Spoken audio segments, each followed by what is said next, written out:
ಎಲ್ರಿಗೂ ನಮಸ್ಕಾರ. ನಾನು Sarita. S C healthy cook ಚಾನಲ್ಗೆ ಎಲ್ಲರಿಗೂ ಕೂಡ ಆತ್ಮೀಯವಾದ ಸ್ವಾಗತ. ಇವತ್ತಿನ ನಮ್ಮ ರೆಸಿಪಿ ಕಾಣ ಮೀನಿನ ಫ್ರೈ.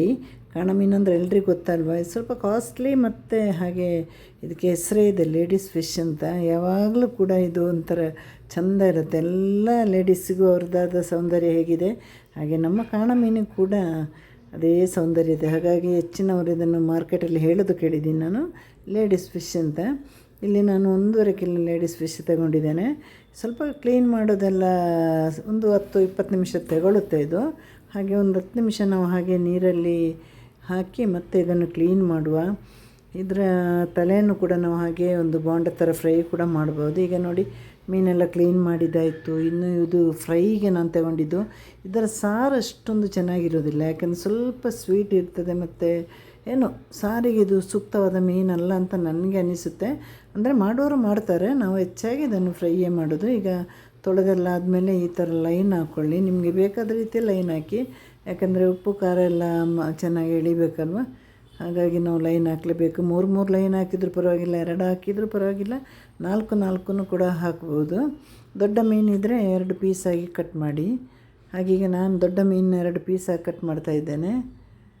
ಯಾಕೆಂದರೆ ಒಂದು ದೊಡ್ಡ ಮೀನು ಅದು ಬಹಳ ದೊಡ್ಡದಾಗಿರುತ್ತೆ, ಹಾಗಾಗಿ ನಾವು ಅದನ್ನು ಕಟ್ ಮಾಡಲೇಬೇಕಾಗುತ್ತೆ. ಮತ್ತು ಈಗಿನ ಸೀಸನಲ್ಲಿ ಇದು ಬಹಳ ಕಾಸ್ಟ್ಲಿ ಮೀನು ಕೂಡ ಹೌದು. ಹಾಗೆ ನಮ್ಮದು ಇವಾಗ ನೋಡಿ ಎಲ್ಲ ಮೀನು ಕಟ್ ಮಾಡಿದ್ದಾಯಿತು, ತೊಳೆದಿದ್ದಾಯಿತು. ಹಾಗೆ ನಮಗೆ ನಾವು ಲೈನ್ ಹಾಕಿದ್ದಾಯಿತು.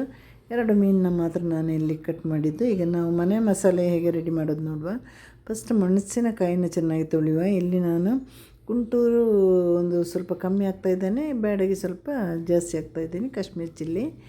ಹಾಗೆ ನಾನು ಇಲ್ಲಿ ಕಾಶ್ಮೀರಿ ಚಿಲ್ಲಿ ತಗೊಂಡಿದ್ದು ಒಂದು 15 ಮೆಣಸಿನಕಾಯಿ, ಹಾಗೆ ಗುಂಟೂರು ಒಂದು 12 ತಗೊಂಡಿದ್ದೇನೆ. ಇದನ್ನೀಗ ಸರಿಯಾಗಿ ತೊಳೆಯುವ, ಯಾಕಂದರೆ ಮೆಣಸಿನಕಾಯಲ್ಲೆಲ್ಲ ಧೂಳು ಕೂತಿರುತ್ತಲ್ವ, ಹಾಗೆ ನಾವು ತೊಳಿಬೇಕು. ಯಾವುದೇ ಒಂದು ಅಡುಗೆ ಮಾಡುವಾಗಲೂ ಮೆಣಸಿನಕಾಯಿನ ನಾವು ತೊಳಿಬೇಕು. ತೊಳೆದ ನಂತರ ನಿಮಗೆ ಬೇಕು ಅಂದರೆ ಮಾತ್ರ ಸ್ಮೂತ್ ಪೇಸ್ಟ್ ಬೇಕು ಅಂದರೆ ನೀವು ಸ್ವಲ್ಪ ಒಂದು 10 ನಿಮಿಷ ಬಿಸಿನೀರಲ್ಲಿ ಹಾಕಿಡಿ, ಇಲ್ಲಾಂದರೆ ಹಾಗೇ ಮಾಡ್ಬೋದು. ನಮಗೆ ಇನ್ನೊಂದು ಬೆನಿಫಿಟ್ ಏನಂದರೆ, ಈ ಬಿಸಿನೀರಲ್ಲಿ ಹಾಕಿದಾಗ ಈ ಪೇಸ್ಟಿಗೆ ಒಳ್ಳೆಯ ಬಣ್ಣ ಬರುತ್ತೆ. ನಾವು ಯಾರಾದರೂ ತಿಳ್ಕೊಳ್ಬೇಕು ನಾವು ಬಣ್ಣ ಆ್ಯಡ್ ಮಾಡಿದ್ದೀವಿ ಅಂತ. ಈ ಇದು ಬಾಕ್ಸಲ್ಲಿ ಕಾಶ್ಮೀರಿ ಚಿಲ್ಲಿ ಬರುತ್ತಲ್ವ, ಅವರು ಬಣ್ಣ ಆ್ಯಡ್ ಮಾಡಿರ್ತಾರೆ ಖಂಡಿತವಾಗಿ.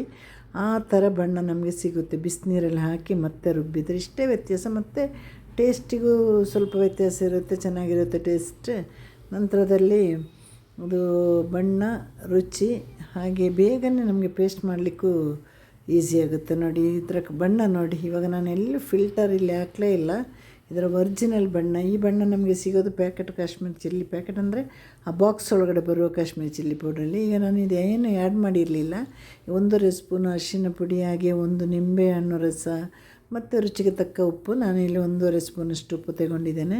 ನಿಮ್ಮ ಉಪ್ಪಿನ ಕ್ವಾಲಿಟಿ ನೋಡಿ ನೀವು ಉಪ್ಪು ಹಾಕ್ಕೊಳ್ಳಿ. ಇಲ್ಲಿ ಇಷ್ಟು ಅಂತ ಹೇಳಲಿಕ್ಕಾಗೋದಿಲ್ಲ ಅಲ್ವಾ. ನಾನು ಹಿಂದೆನೂ ಕೂಡ ಒಂದು ವೀಡಿಯೋದಲ್ಲಿ ಹೇಳಿದ್ದೇನೆ, ಉಪ್ಪಿನ ಅಳತೆ ನಾವು ಹೇಳಲಿಕ್ಕಾಗೋದಿಲ್ಲ.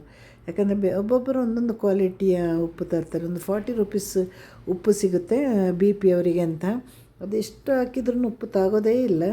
ಹಾಗೆ ಅವರವರ ಕ್ವಾಲಿಟಿ, ಉಪ್ಪಿನ ಕ್ವಾಲಿಟಿಗೆ ಸಂಬಂಧಪಟ್ಟಿದ್ದು. ಈಗ ಸರಿಯಾಗಿ ಪೇಸ್ಟ್ ಮಿಕ್ಸ್ ಮಾಡಿ, ನಂತರ ಅಲ್ಲಿ ನೀವು ನೋಡಿ ಉಪ್ಪು ತಾಗಿದೆಯಂತ ಚಿಟಿಕೆನೋ 1/4 ಸ್ಪೂನು ಹಾಕ್ತಾ ಹೋಗಿ. ಮತ್ತು ಅಷ್ಟೇ, ನಾವು ನೋಡಿ ಹಾಕಬೇಕು, ಒಂದೇ ಸಲ ಹಾಕಬಾರ್ದು. ಇಲ್ಲಿ ಒಂಚೂರು ಕಮ್ಮಿ ಅಂತ ಅನ್ನಿಸ್ತು, ಹಾಗೆ ಹಾಕಿದೆ. ಈಗ ನಮಗೆ ಕಮ್ಮಿ ಅನಿಸಿದ್ರೂ ಅದು ಫ್ರೈ ನಾವು ಮಸಾಲೆಯಲ್ಲಿ ಮಿಕ್ಸ್ ಮಾಡಿದ ಮೇಲೆ ನಮಗೆ ಜಾಸ್ತಿ ಅನಿಸ್ಬೋದು. ಹಾಗೆ ಉಪ್ಪು ಸರಿ ಇದ್ದೆ ಅನ್ನುವಾಗ ಉಪ್ಪು ಹಾಕೋದನ್ನು ನಿಲ್ಲಿಸ್ಬಿಡಬೇಕು. ಇವಾಗ ಇದನ್ನು ಮಿಕ್ಸ್ ಮಾಡಿ 1 ಗಂಟೆಯಿಂದ 2 ಗಂಟೆ ತನಕ ಇಡ್ಬೋದು. 1 ಗಂಟೆ ಮಿಕ್ಸ್ ಮಾಡಿ ನೀವು ಫ್ರೈ ಮಾಡಿದರೂ ತೊಂದರೆ ಇಲ್ಲ. 1-1.5 ನಾನು ಹಿಂದೆನೂ ಇದನ್ನು ತುಂಬ ಸಲ ಹೇಳಿದ್ದೀನಿ, ಬೇರೆ ಬೇರೆ ಮೀನು ಫ್ರೈ ಮಾಡೋದು ತೋರಿಸುವಾಗ. ಅದರ ಕಾಣ ಫ್ರೈ ಮಾಡೋದು ಇದು ಫಸ್ಟ್ ಸಲ ನಿಮ್ಮ ವೀಡಿಯೋದಲ್ಲಿ. ಹಾಗೆ ಇದನ್ನು ರವೆ ಫ್ರೈ ಕೂಡ ಮಾಡ್ಬೋದು. ಏನಿಲ್ಲ, ಅಕ್ಕಿನ ಹಿಟ್ಟು ಮಾಡಿಕೊಂಡು ಅದರಲ್ಲಿ ಮುಳುಗಿಸಿ ಹಾಕಿದರೆ ರವೆ ಫ್ರೈ ಆಯಿತು. ರವೆ ಫ್ರೈ ಚೆನ್ನಾಗಿರುತ್ತೆ. ಈ ಮೀನಿಗೆ ಲೆಕ್ಕಕ್ಕಿಂತ ಜಾಸ್ತಿ ಖಾರ ಹಾಕಬಾರ್ದು.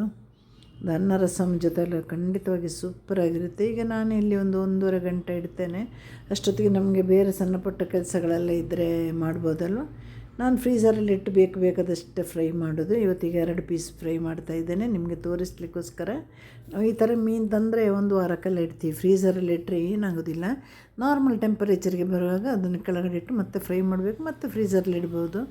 ಏನು ಒಂಚೂರು ಟೇಸ್ಟ್ ವ್ಯತ್ಯಾಸ ಬರೋದಿಲ್ಲ. ಈಗ ಎರಡು ಕಡೆಯೂ ಕೂಡ ಫ್ರೈ ಮಾಡಿ ಹೈ ಫ್ಲೇಮಲ್ಲಿ ಇಟ್ಟು ಫ್ರೈ ಮಾಡಿ, ನಂತರದಲ್ಲಿ ಅದು ಬೇಯುವಾಗ ಮೀಡಿಯಮ್ ಫ್ಲೇಮಲ್ಲಿ ಇಟ್ಟು ಫ್ರೈ ಮಾಡಿದಾಗ ನಮ್ಮ ಮೀನು ರೆಡಿಯಾಗುತ್ತೆ. ಎಲ್ಲರೂ ಕೂಡ ಮನೇಲಿ ಹೀಗೆ ಮಾಡಿ ನೋಡಿ. Tata bye bye, see you, take care.